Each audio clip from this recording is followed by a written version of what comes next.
Hi, I'm Dan from Rome Overland Vehicles. My wife and I have a small camper van conversion company that specializes in Mercedes Sprinters, and now we are working our way into Unimogs and other overlanding vehicles.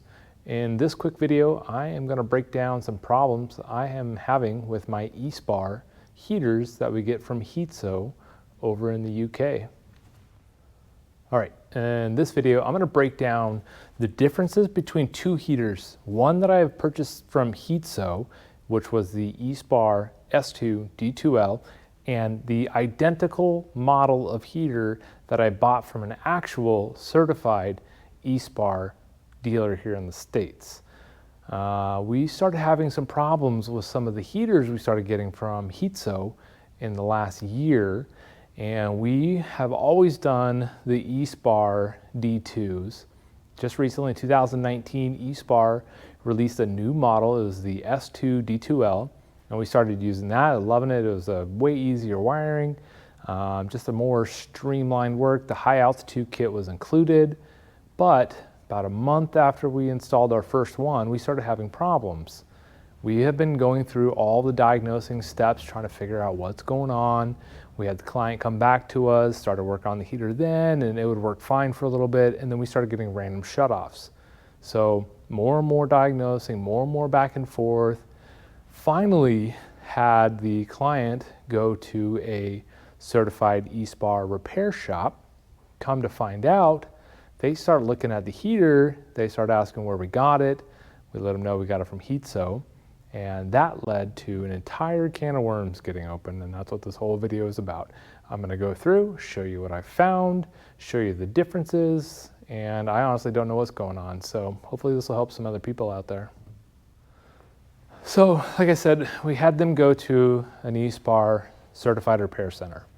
The Espar center calls us, we start talking about it, start going through all the layouts, the wiring, everything. And he asked where we got the wiring harness as well. Well, I got it from Heatso. I said, well, that's weird. None of this looks right. So we start comparing notes. Our wiring harness we had looks completely different to the one that comes from Espar. Started researching it, come to find out, I don't even see Heatso on Espar's list of certified dealers. So now the service center who needs to do warranty work on this heater, they are now having problems with it. They can't file to Espar to do work on this heater because now it's coming from some third party that isn't even an Espar dealer. So maybe they are. I can't find anything about it. I've been looking online, and then I started looking into the forums, and one particular forum, I can post a link to it down below. There was, I believe, 12 other people that have had the exact same problems with this same heater from Heatso. And I started going through, putting all my stuff on there, putting on all the error codes we were getting, and we're getting a bunch of erroneous error codes regarding low voltage, regarding fuel problems, just you name it, we were getting it. I think at one point in time it pulled 6 error codes. So I have been emailing Heatso back and forth. We're on email 14 now, and back and forth with their tech support. They just kind of been talking themselves into circles. They recommend one thing, and then they recommend another thing, and then they recommend a couple things, and none of it's working. So everything that they even recommended, I just told the tech, said, try this, and none of it's working. So finally, we're at the point now where I'm trying to research what to do next. So talking with Heatso, and they've kind of ran out of ideas as well. So without any, they didn't even ask to send it in yet. So I've been going back and forth with the client. I've been paying out of pocket to have this stuff warranted. So I started calling around. I called a couple Espar dealers in North America and started asking them their opinions on Heatso and what's going on. One of them is a dealer, nationwide dealer. They deal with Espars all the time. They are Espar North American reseller. I don't know the official terms of it. And then I called another one that has been in the Espar business since the 70s. And I sat and talked with the owner for about a half an hour on what's going on. What is the deal with these heaters? And they were both very professional, but nothing good has come out of it. So A lot of, they don't know where they're getting the heaters, they don't know where Heatso's getting their wiring harnesses, the wiring harness don't match, all sorts of stuff doesn't match. So I said, well, send me North American heater. So I had them send me same model, the Espar S2 D2l, and I pulled the one, so I have a van right behind me that is going to be used for a lot of winter activities, and I can't have the heater fail, so Heatso's heater I ripped out, so I'm not even going to deal with that. So now I am going to install the Espar from the North American dealer that came from an actual certified Espar sales. So now I got them side by side and started looking at them. They are very different. So I don't know what the deal is with Heatso. So this kind of breaks it down for you, and I'll walk through the differences. So these are the two that I got. This is from the North American Espar Dealer. This is from Heatso. I've ordered from Heatso in the past. We have had probably 6 or 7 heaters that I've ordered through them.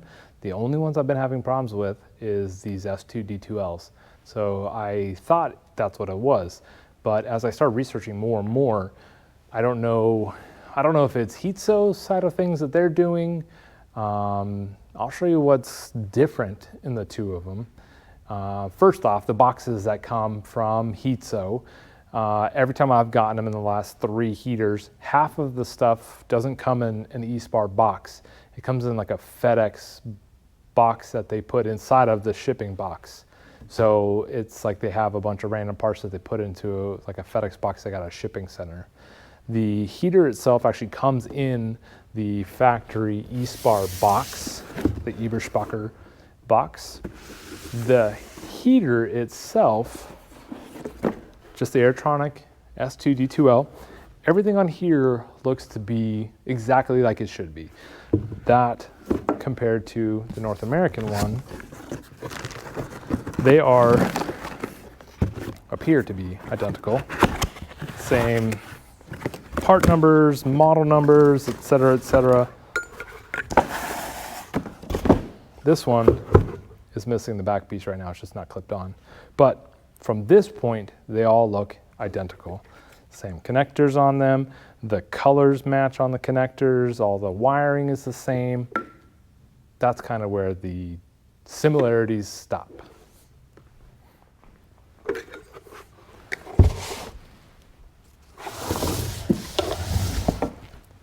So the tech that I was talking to at the repair center, he was going through the Espar manual, he was going through recommendations on what to test. One of the things was check resistance in blue wire pin number 7.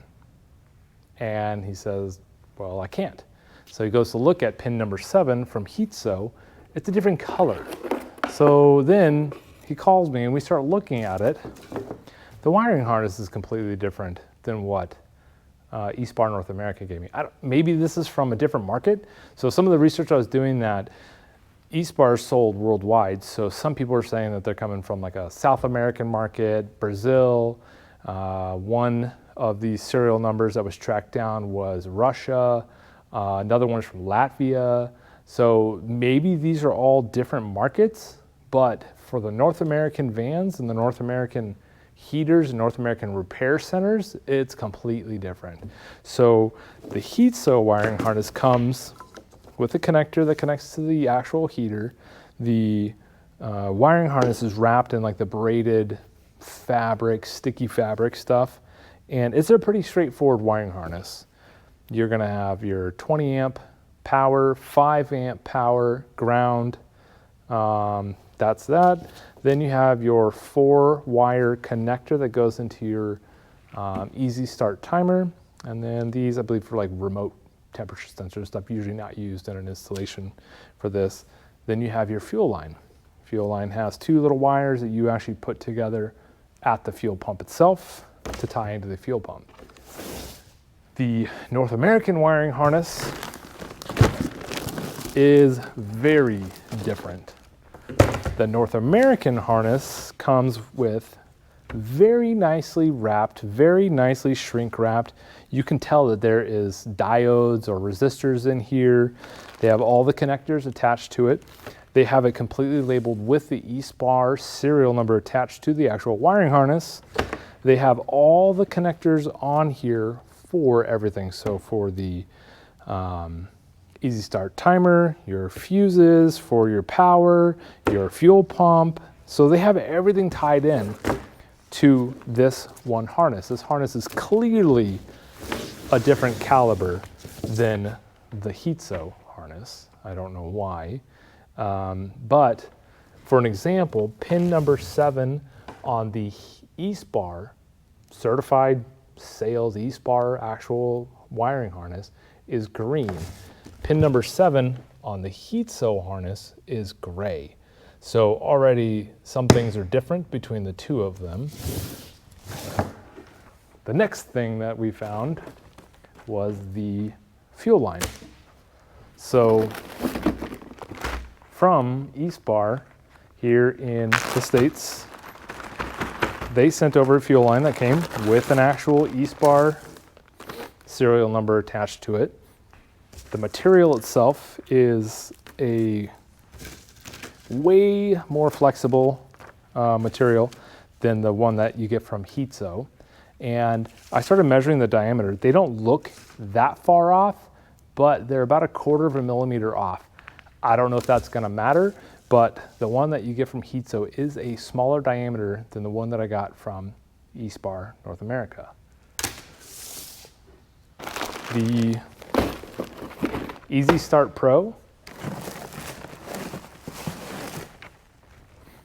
between the two of them, they look identical. The numbers match, the serial numbers look good. The one from Heatso comes in the sealed with the tamper evident seal on it. So far, it feels like Heatso's getting pieces from Espar and then putting together the rest of their own stuff. That's kind of what it's feeling like with this. Same with the North American one, it's good to go. The wiring harness for the Easy Start Pro North American versus the Heatso wiring harness for the Easy Start Pro. The Easy Start Pro wiring is completely wired into their wiring harness for Heatso, and it's tied into the whole thing. So then you get your little connector at the end of it. This is the wiring harness you get for the Easy Start Pro from the North American Espar. Again, with serial numbers, proper connectors, proper wiring, proper shrink wrap, and proper length that you get out of this. So that's another thing that was different. So depending on where you're putting your Pro timer, you're gonna need the extra length. Everything else kind of looks the same between the two of them. Things like the intake, hosing, the exhaust hosing, your venting for the actual air coming out seems to be about the same. But there's a few things in here that really lead me to not trust what's going on here with Heatso. So I've been asking them tons of questions to get answered. I still haven't gotten full answers. So they finally just got back to me after I started sending them email after email after email with all of this evidence of what's going on. And they finally got back to me with, okay, we'll send a heater back for repair work, warranty repair work. Well, at this point, I've already had warranty repair work done on it out of pocket. And now I'm at the point where we're just replacing the heater. I don't trust this heater anymore. We have 3 heaters. We have one in a van that's that has failed. So we are ripping that one out, putting a new one in. The second heater's already had 2 error codes. So the third heater, which is this one I have here that I installed into the van, not even putting it in. So we're just starting off from fresh with this new one. So yeah, this is kind of a video that I think everybody should see, because if you're buying heaters from Heatso, you need to know the differences, because I had no idea, and I've been doing this for years.